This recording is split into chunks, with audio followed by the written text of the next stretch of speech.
Hi, kindergarten. It's Mr. Jones again. I hope you guys are having a great day and I hope you guys are having a fabulous Friday. Today, we're going to be reading a story. And as we're reading this story, we need to be thinking about what's the problem in the story and how does the problem get solved. So, any of us ever been to the zoo? A lot of us have been to the zoo because today we're going to be reading a story about the zoo. This story is called Maestro Stew Saves the Zoo. Maestro Stew Saves the Zoo. Written by Denise Brennan Nelson and illustrated by Tim Bowers. A maestro is a person who acts a little bit like a musician. So, thinking about Maestro Stew, I wonder how he's going to save the zoo.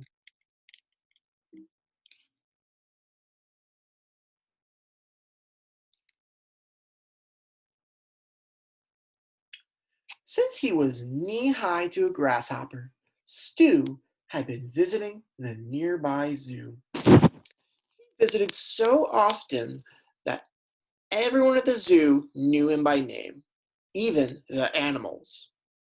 At night, when the zoo was closed, the animals made music. Living only a block away, Stu and Mama could hear them. Mama called their sounds a symphony. Some nights the tone was soft and low, other times upbeat and jazzy. She said it was music to her ears and swayed to the beat while Stu played maestro. So there's that word maestro. Maestro is someone who is conducting the music. When Stu was tucked into bed snug as a bug in a rug, he would fall asleep to the animals' sounds and dream of the place he loved best. But time passed, and Stu discovered that not everyone loved the animals as much as he and Mama did. Uh-oh, I wonder what's about to happen.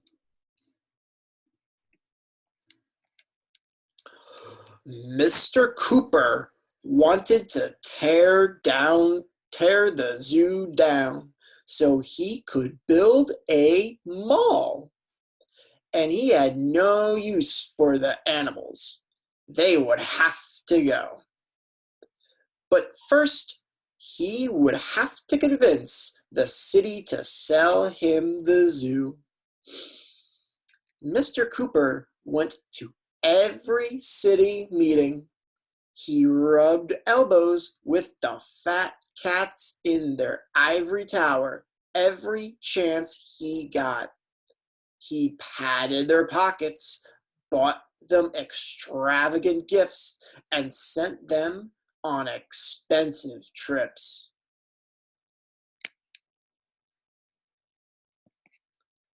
Before long, city officials were willing to sell him the zoo. Does Mr. Cooper seem like a very nice person? Doesn't seem like it to me. What's he trying to do to the zoo? That's right, he's trying to turn it into a shopping mall. A press conference was called to announce the sale of the zoo, and reporters came from everywhere to get the news firsthand. A mall, Mr. Cooper explained, will make the city better. When a reporter asked him about the animals, he brushed them off. They're not my concern. They're just animals. From their cages, the animals watched and listened in disbelief. Doom and gloom settled over the zoo like a thick blanket of fog as the animals realized they were going to lose their home. So does Mr. Cooper really understand how the animals are feeling right now? It doesn't seem like it to me. Take a look at the animals. How do they look right now?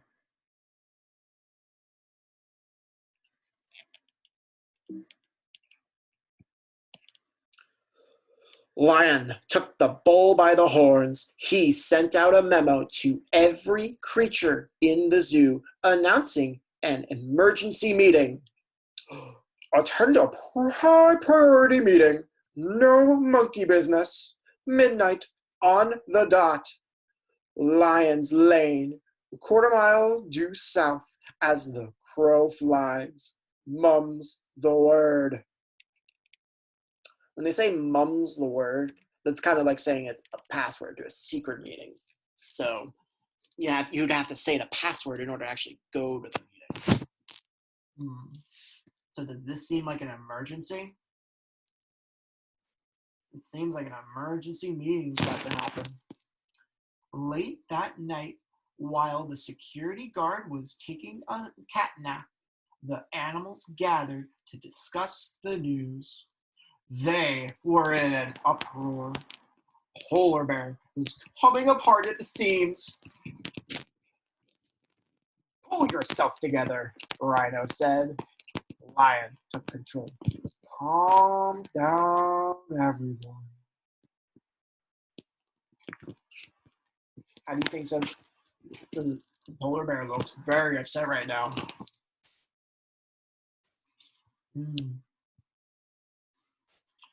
The sloths yawned. Oh, aren't we making a mountain out of a molehill hill? Get your head out of the clouds, said Tiger said. They're selling our home. That man is going to get rid of us. Emu cried. We're goners. Giraffe went weak at the knees. Oh, Ram tried to get a grip on himself. There's Ram. And Gazelle, who always wore her heart on her sleeve, sobbed. We have to do something.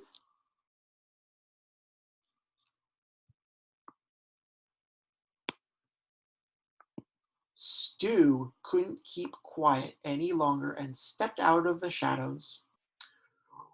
Well, I'll be a monkey's uncle, Ape said when he laid eyes on the boy. Stu, what are you doing here at this hour? Elephant asked. Stu held up the memo. I found this. I came to help. Can you save our home? They asked him. No, but you can, he said. Pause the video right here. Why do you think Stu says he's not going to be able to solve the problem, but the animals can? The animals can solve the problem. How does Stu think the animals are going to solve the problem? Pause the video now and talk about it with your parents.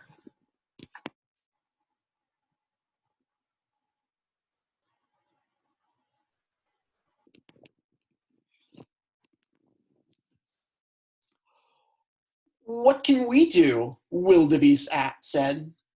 We're just animals. Yet our hands are tied, said the penguins, shaking their heads. I have an idea, Stu said. I know what you can do.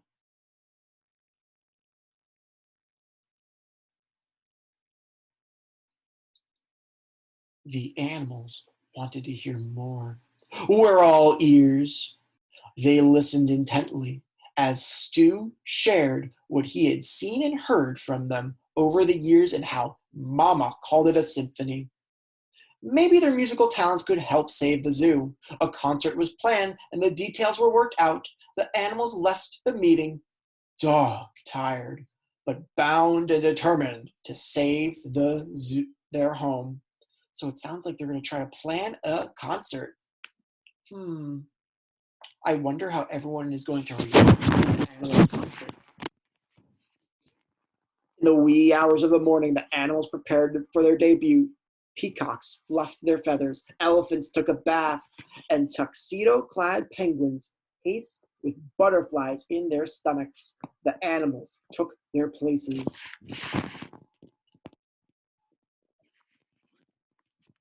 Would you be, if you were the animals, would you be nervous for this concert?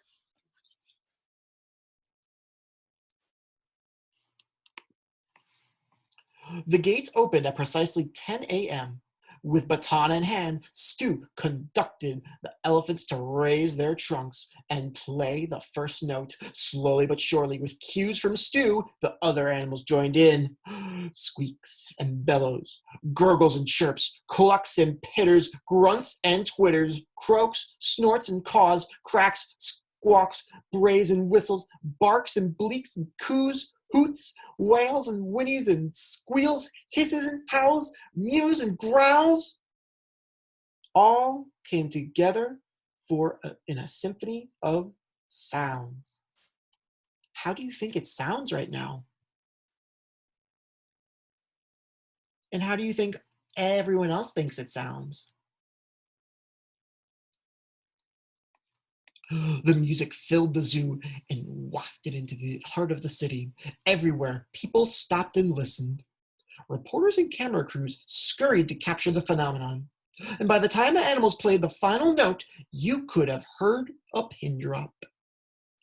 Until a single clap by a young maestro, followed by another and another, became thunderous applause. Applause is when everyone's clapping their hands like this. You clap your hands like this? If they're clapping their hands, do you think they really like the music, or do you think they didn't like it that much? That night, the animals were on every news channel, and their concert was replayed over and over to the delight of all but one.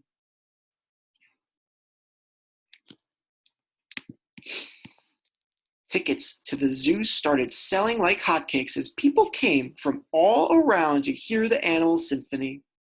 Day after day, the animals proudly showed off their musical talents for the visitors, and the zoo made national news. Why do you think everyone's so excited about all of this?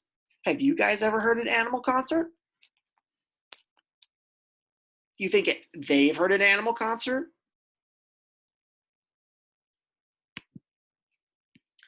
The zoo was getting so much attention that city officials had a change of heart.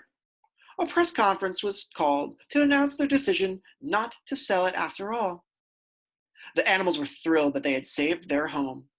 In honor of Stu, they threw a party. Mr. Cooper was as mad as a wet hen and threw a fit. But what goes around comes around, and Mr. Cooper now has the job he deserves. He is the official pooper scooper at, well, where else? The zoo. All's well that ends well. The end. So, we just read through our story. Maestro Stu saves the zoo. What was the problem in this story? How did the problem get resolved?